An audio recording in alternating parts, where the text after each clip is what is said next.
He can, look, listen. Thank you guys.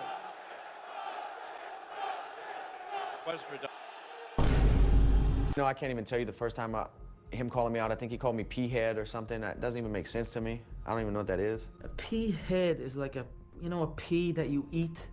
It's like a small little green pea. He just has an unusually small head, I believe.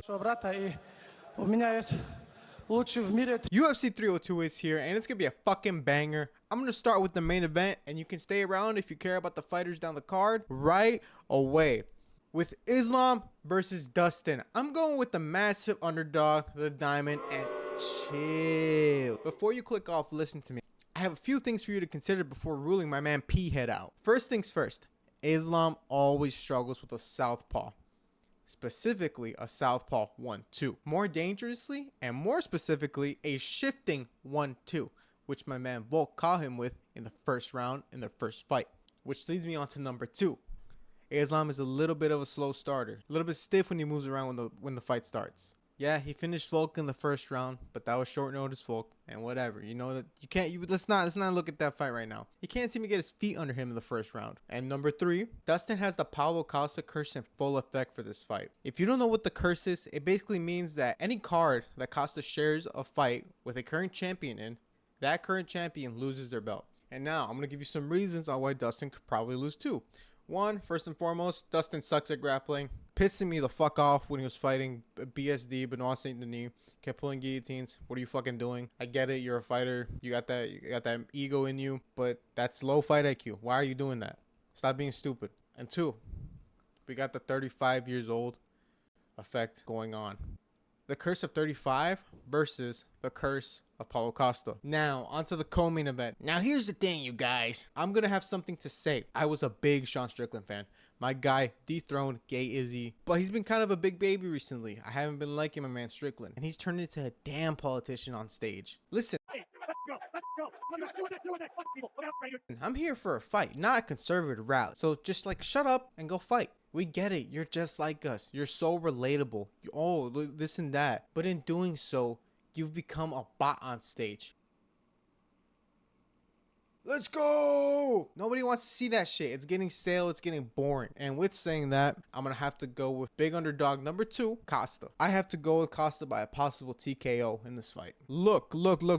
I know Costa barely has any wins worth giving a shit about. I know he doesn't hit as hard as he seems he should, and I know Sean Strickland is the real deal. But if you pay attention and look at Strickland's performances recently, he does not fare well against power punchers. He doesn't do well against people that maul him. Examples, Dricus, Cannonier, even Usman. I believe that Costa has a real chance, and he has the style to beat someone like Sean Strickland if he just plays his cards right. I also don't really believe that Strickland has that dog in him like Paulo Costa does. My man's secret juice. I don't see a world where Sean can bait Costa into fighting the kind of fight that Sean Strickland likes to fight. Strickland always looks great in round 1, but I believe he won't be able to do this against Costa, who doesn't give a fuck about the offense coming at him. While I'm not sure about both of these picks, I like these picks, and that's enough for me, so I'm picking 2 dogs in a row, no Izzy. Next, we got Kevin Holland versus McCall. I've only got one thing to say, and one thing only. Holland ain't a middleweight. Sorry, but he's not. And I can't trust this guy to take a fight serious anymore. I love to see him win, but sometimes the guy just doesn't want to. And McCall's alright, you know? I can see he's going to the decision for McCall, and with Kevin just trolling as soon as he gets frustrated, because he always does.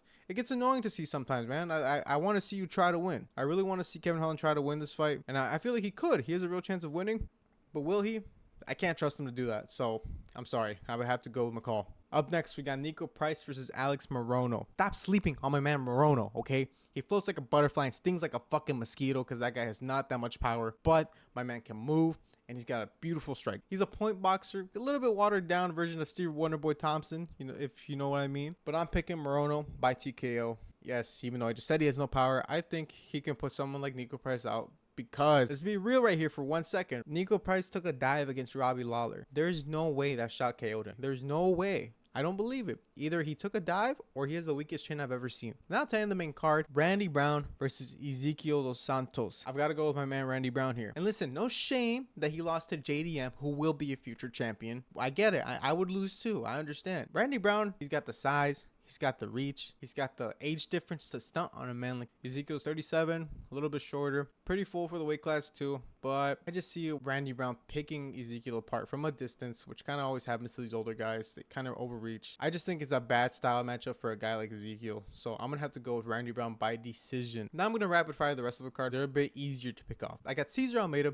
beating Kopylov. He is a promising prospect to shut down a letdown Roman Kopylov because dude really lost to Fluffy. He's all right, okay? Fluffy's all right. Next, I got Almeida versus Romanov. I'm picking Almeida again. Yes, I got 2 Almeidas in a row. And listen, there's no shame in losing against the Curtis Blades, all right? Season top 5 dude. Curtis Blades is the real shit, bro. The real deal. He could be John Jones. That's all I'm saying. And Almeida's just going to go out there and put another wrestling clinic on. It's going to be a real boring fight, but I'm going to pick 2 Almeidas to win in a row. Next, I got Grant Dawson to beat Joe. Grant Dawson is still good as fuck, man. He's just gonna go out there and beat Joe at his own game, grappling. And so what, man? Sometimes you gotta lose to Bobby Green. You know, you gotta have a little bit of a shit fight here and there. It'd be like, oh, what the fuck happened there? That's how you get some of these top 5 guys sometimes, you know? They kind of lose to a shit guy and like, what the fuck was that? Kind of look at him for weird for a bit, but then he comes back.